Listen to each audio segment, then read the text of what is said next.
It's Nikki Door, Dame Mediation. Now, I wanted to do a few kind of tarot tips.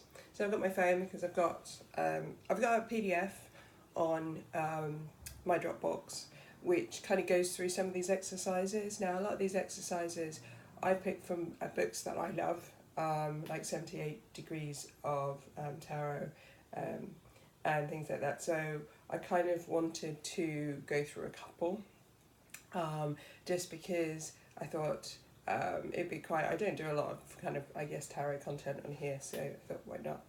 So one of the things that I find very interesting is the Celtic Cross. Celtic? I never know how to pronounce it. I pronounce it like the football team, Celtic. So when you're doing the Celtic Cross, it's 11 cards, and you're pulling out kind of, it's a huge big spread. Now, I think the one thing that I find that people often do is 10 cards, sorry. One thing I find that people do a lot is they only read it in one particular way. That gives you so much information, it's very rich, but you can use those 10 cards in lots of different ways as well. You can reshuffle all of those, just those 10 cards, and you can pick out and say, what is the most important now? And what's interesting is you'll have the first two that talk about present, but actually sometimes it's not that card that really kind of either draws your eye or is the focus really of the reading. It can be the past, it can be the future, it can be people surrounding you. There's lots of techniques for reading it, and I think it's 78 Degrees of Tarot that talks about reading I have to check because I never do the Celtic Cross, the 5th and the 10th together. And sometimes actually, when I learned that, I just read the 5th and the 10th. Sometimes that's all you need to know in a Celtic Cross. Okay, another one is, so I'll keep my notes now, is looking at the cards face up. We do a lot of shuffling, we do a lot of upside down, but there is quite a good focus on, you can use the cards face up. It doesn't lose their meaning, because there's this whole idea that something mystical happens when we use them face down. You can use them face up. You can use them in a variety of ways. You can use them, so if you are trying to manifest something, you can pick a significator. I want happiness and stability and settledness. Okay, so that was just the top part here.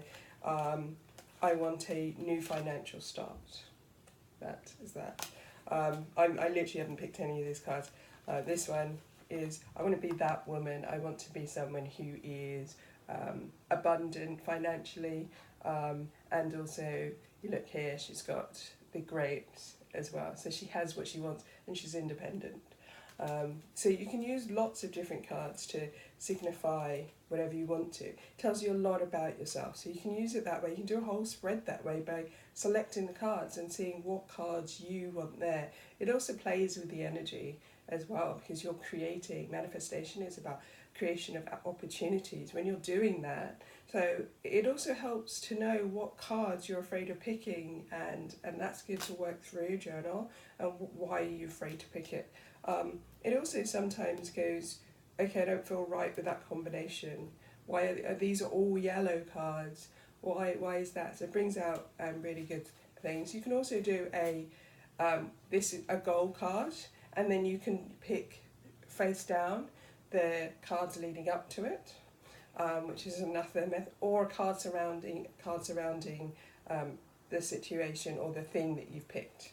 So obviously, if you have the Three of Swords about heartbreak situation, you could pick 3 cards to represent the 3 swords, and that would help you decipher it. There is so much symbology in there. You can do, I like a simple spread. I tend to use 3 as a base for every time I'm using it, and I'll tend to use, if I'm picking them face up, I'll pick one, and then I'll pick I pick 2 face up. I might pick where I think I am now, and then where I am now, and I might pick how to change that, or I might look at those 2 and go, oh yeah, that's what I want to be, and then where will it lead to? Or I might pick a face up for where I want to be, where I believe I am and who I believe I am, and the central change card. What do I need to do to change to get to that? Or do I need to do anything? You know, the Hanged Man, for instance, is just looking at, it's just waiting, it's being, it's seeing a different perspective. So it's quite good at working out, especially when we pick the cards face up, it kind of is, that's where we believe we are. And that's a really important thing to note as well.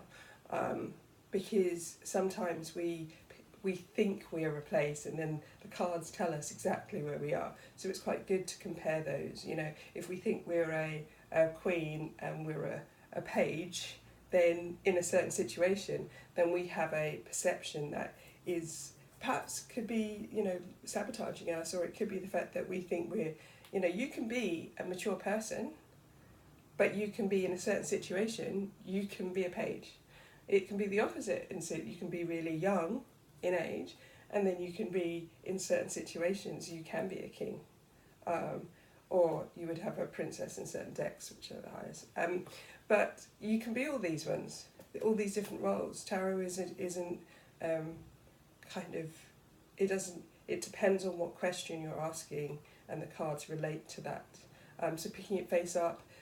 There's certain decks that are really good for this. This is Morgan Greer. If you've got Chuck Spezzano's deck, that's a really good kind of healing deck as well. It's more psychological. It's not tarot. It's more oracle.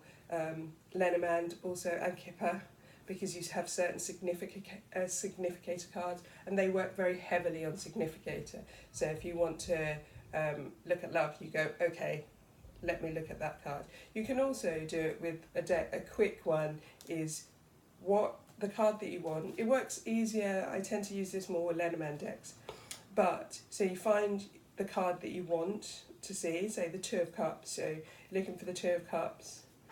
This is after you shuffled. So the Two of Cups, and then you go, okay. So the Two of Cups symbolising commitment, relationship commitment, and then you go, okay, I'm going to take two or three cards from each side and see how that is right now. I'll kind of show you that. These are none I prepared earlier. So in here, you would have these two, and the, I don't read reversals. So here you have it, it's really hard to see here, but you have the Two of Cups there, and then you have this on one side and this on the other side. Now what that does is, if you're laying them out, it means you're talking about commitment right now, and then you're talking about what's on one side and what's on the other side. Now I would read it simply as, this is for the masculine energy and this is for the feminine energy. And I do believe relationships are built on that, not male and female, but you know, you tend to have that yin and yang kind of quality, and that's on one side and that's on another. So is that equal? You can also use it simply as left and right, meaning past, and right is future. So you can do that too. And the reason why this is quite good is because it kind of saves you time. You would have shuffled, or especially it's really relevant when you've got smaller decks, and you just pull those out and you go, okay, that's where that state of that question is. And it's sometimes I get bored shuffling, to be honest.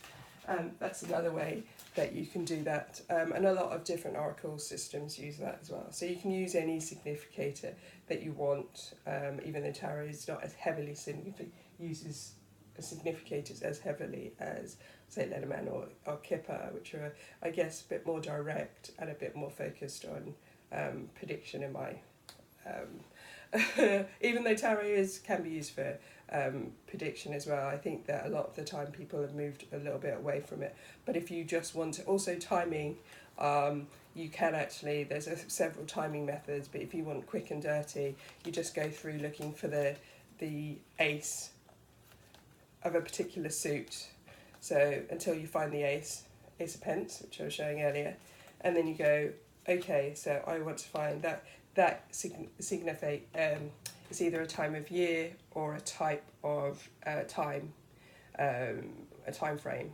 So pentacles can be years, it could be months or years. Now remember, it depends on if you're asking for, in the next few months versus if you've left it open-ended, that could definitely be years. And then you want to see how many years, so you go to the next one of the same suit. So I'm looking for the next pentacle that is a pip. So there it would be. So really you're saying that it's either, depending on the method depending on whether the time frame, this will usually be years, and that will be 2. So whatever you're asking about. So those are kind of a few quick and dirty tarot moments to go. That's the Morgan Greer deck, which is one of my favourite decks.